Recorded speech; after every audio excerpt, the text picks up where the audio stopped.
صلاح الدین ایوبی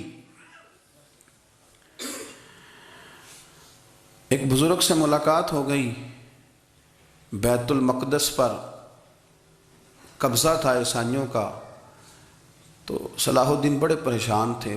بابا جی کہنے لگے پتر کیا ہوا؟ کہنے لگے حضور پتہ چلا ہے دشمن کے 2 بحری بیڑے اسلحہ لے کے آ رہے ہیں، مسلمان پہلے ہی کمزور ہیں، اور اب اگر 2 بحری بیڑے اور آ گئے تو حضور مسئلہ بن جائے گا۔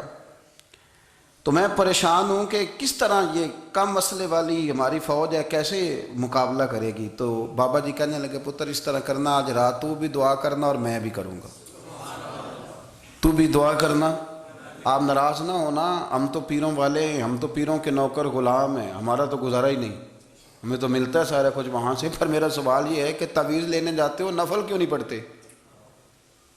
رات اللہ اللہ کیوں نہیں کرتے؟ یہ بھی تو ہمارے بزرگوں کا ہی طریقہ ہے، انہوں نے تو ہمیں سکھایا ہے۔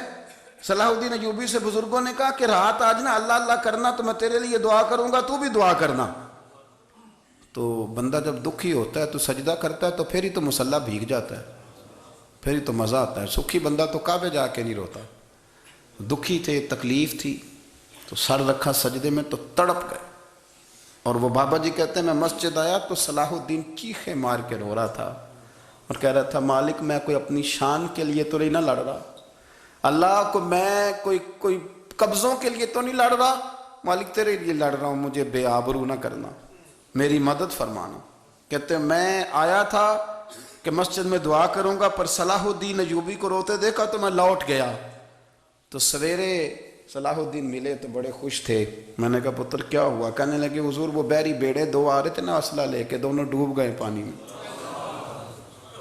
میں ڈوب گئے۔ تو بابا جی کہنے لگے صلاح الدین وہ پانی میں نہیں ڈوبے، وہ تیرے آنسوؤں میں ڈوب گئے، وہ غرق ہو گئے، وہ جو تو نے مصلی بات کیا تو وہ تیرے آنسوؤں میں ڈوب گئے، وہ غرق ہو گئے، وہ تباہ، اتنے قیمتی تھے تیرے آنسو کے بہا لے گئے دشمن کے بحری بیڑوں کو۔ میرے بھائی ٹھیک ہو گیا جی، میرے عزیز سمجھ لیں اس بات کو ہمیشہ کے لیے، اور اس پر غور کر لیں اچھے طریقے سے کہ میرے رسول کریم سید عالم صلی اللہ علیہ وسلم نے نا ہماری توجہ دلائی، حضور نے ہمیں بتلایا، ہمارا ذوق بڑھایا عبادت کی طرف۔